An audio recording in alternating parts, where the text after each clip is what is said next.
अगला सवाल, बीजेपी का जेएमएम पर पलटवार अपनी निश्चित हार को लेकर बौखला गई है। झामुमो चुनाव आयोग की कार्रवाई पर प्रश्न चिन्ह उठा रही है।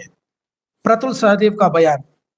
देखिए फिर वहीं पे वही बात आ गई जगदीश जी कि सवाल खड़े कर रही है। क्या सवाल खड़े कर, वह सवाल यही खड़े कर रही है कि इन लोगों का आपस में एकजुटता नहीं है, एकजुटता आपस में इंडिया गठबंधन का नहीं है।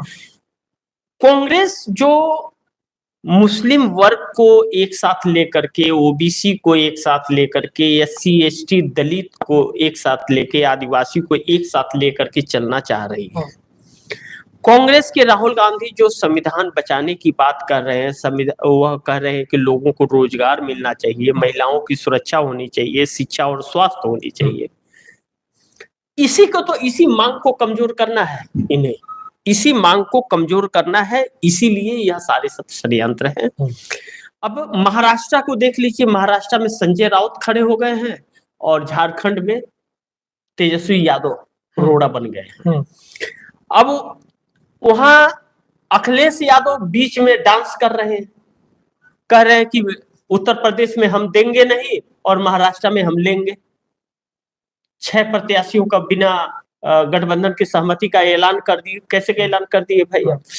देखिए मेरा भी यह मानना है कि कांग्रेस को अब इन क्षेत्रीय पार्टियों का साथ छोड़ देना चाहिए, अकेले लड़ना चाहिए, अकेले चुनाव एकल चलो की राजनीति अपनाना चाहिए। ना आए सरकार, ना आए, ना आए सरकार, तो अकेले अगर चलेगी ना तो बल्कि जनता का कुछ भरोसा रहेगा। ऐसे लोगों को साथ में लेके चलने का कोई फायदा नहीं, कोई फायदा नहीं है, बल्कि देश का और नुकसान होगी। हाँ, कमजोर हो रही है। कांग्रेस को अकेला चलना चाहिए, एक चुनाव अकेले लड़ जाए कांग्रेस, ये लोग सभी औकात में आ जाएंगे। भारतीय जनता पार्टी इन लोगों को समाप्त कर जाएगी। बिल्कुल बिल्कुल। भारतीय जनता पार्टी तो यह कहती है, जेपी नड्डा हो चाहे अमित शाह हो, खुल करके इन लोगों ने मंच से कहा कि क्षेत्रीय पार्टियों को समाप्त कर देना चाहिए और क्या नाम है कि इन लोगों का कोई वर्चस्व नहीं रहना चाहिए। और वही करते हुए उड़ीसा में भी नजर आए, हरियाणा में भी नजर आए, आंध्र में भी नजर आए, अब बिहार में भी वही काम नीतीश कुमार को लेकर के और चिराग पासवान, जीतन मांझी को समाप्त करने में तो एक झटका है। एक डपट लगाएंगे तो उनका फ्रीज करा देंगे, उनका सिंबल ही, और वह चुनाव ही नहीं लड़ पाएंगे। क्या नाम है कि और नीतीश कुमार हैं तो नीतीश कुमार को घेरने के लिए इतने जाल बिछा दिए गए कि जिसका हिसाब नहीं है। तो यह सब सिर्फ देखिए, हकीकत यह है जगदीश जी कि कांग्रेस कमजोर रहेगी तो आरएसएस और भाजपा का शिकंजा चल जाएगा। अब देखिए, आप बहराइच की बात को ले लीजिए, उत्तर प्रदेश का बहराइच जो है, बहराइच में जो हुआ वह बहुत दुखद है।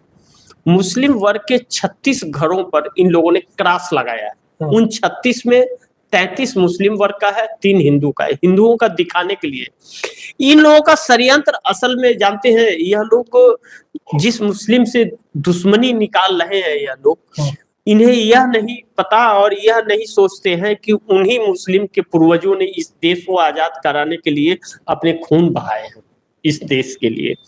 वह भी इसी देश के नागरिक हैं, वह भी यहीं पे पैदा हुए थे और यहीं के हैं।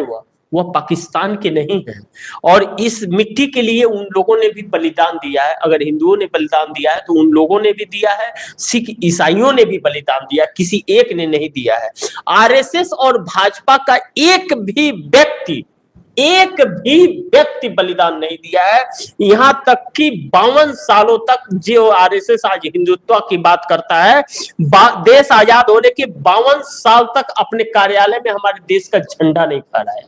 और जो नरेंद्र मोदी देश को विकसित करने की बात कर रहे हैं, वह देश को भूखमरी की कगार पर ला करके खड़ा कर दिए हैं। जो 2 करोड़ लोगों को रोजगार देने की बात कर रहे थे, वह 27% का बेरोजगारी बढ़ा दिए है देश में। यह हकीकत है।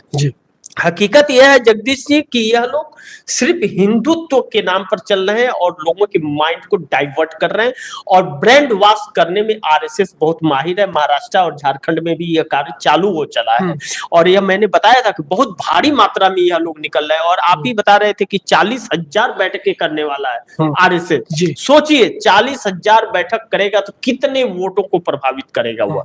और लोग अपने मुद्दे को भूल जाए, बेरोजगारी को भूल जाए।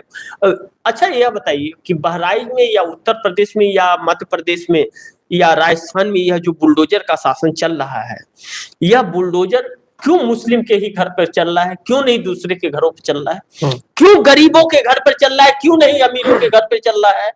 क्योंकि यह लोग उन्हें समाप्त करने की प्रक्रिया में जा रहे हैं और ऐसा संभव नहीं है, यह असंभव सी बात है, क्योंकि यह धरती वीरों से खाली नहीं है। लेकिन बीजेपी कहती है सर कि अराजक तत्वों के घर, सिर्फ अराजक तत्व जो है उनके घरों पे हम बुलडोजर चलाते हैं। हाँ, अराजक हिंदू क्या है, क्यों उसके घर पर जाकर, नहीं, मैं हमारे कहने का मतलब है जगदीश जी कि उन लोगों के घर पर जाकर के उनके असीमता के साथ खिलवाड़ करने वाले यह कौन होते हैं या कौन होते हैं? उनके झंडा को क्यों हटाया गया?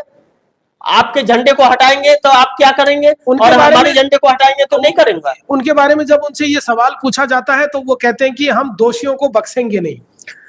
देखिए, हकीकत यह है कि दोषियों को नहीं, दोषियों को यह लोग पनाह देते हैं और बेगुनाहों को यह लोग सताते हैं, यह हकीकत है। आखिर जिस व्यक्ति का नाम आ रहा है बाबा सिद्दीकी को लेकर के, गुजरात की ही जेल में तो है, कनाडा से जो बातें आ रही है गुजरात के ही जेल में तो वह है। तो जिस देश के गृह मंत्री के को लेकर के वांटेड घोषित करने की बात आ गई हो, तो फिर सोचिए कि यह देश कहाँ चला गया है, क्या षड्यंत्र इस देश में चला गया है। गृह मंत्री अमित शाह 5 सालों तक तड़ीपार घोषित किए गए थे। वह व्यक्ति इस देश का गृह मंत्री है, तो यह देश कहाँ जाएगा सोच लीजिए। तो यह जो चीजें, जो व्यक्ति इस देश की सबसे पुरानी पार्टी और नेता विपक्ष को कहता हो कि उसके पिता की हालात उसकी होगी, उसके ऊपर सरकार और प्रशासन कार्रवाई न करता हो, तो सोचिए यह देश कहाँ जा रहा है। हकीकत है कि यह लोग इस देश को आपस में ही लड़ा करके अपनी राजनीति रोटियां सेक रहे हैं। इस देश को अब जगना चाहिए। इस देश में हिंदू मुस्लिम की लड़ाई कभी थी ही नहीं जगदीश जी, कभी नहीं थी।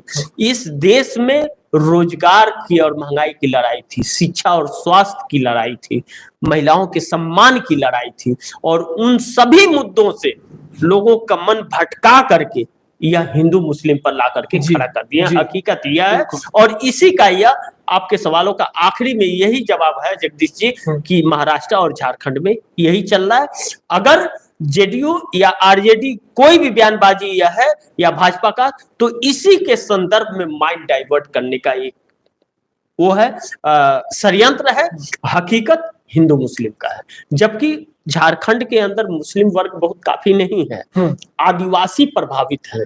उन आदिवासियों में भी यह हिंदू मुस्लिम, देखिए मणिपुर में कुकी और मैथिली 2 समुदाय हैं, उनमें हिंदू मुस्लिम बना दिया इन लोगों ने, और बना करके क्या नाम है कि इतने बड़ा वो हो गया। आज भी मणिपुर ठंडा नहीं है, वही हाल ये लोग झारखंड में करना चाहते हैं, और झारखंड हाथ में आ गया तो छत्तीसगढ़ का हालात होगा। जी जगदीश जी।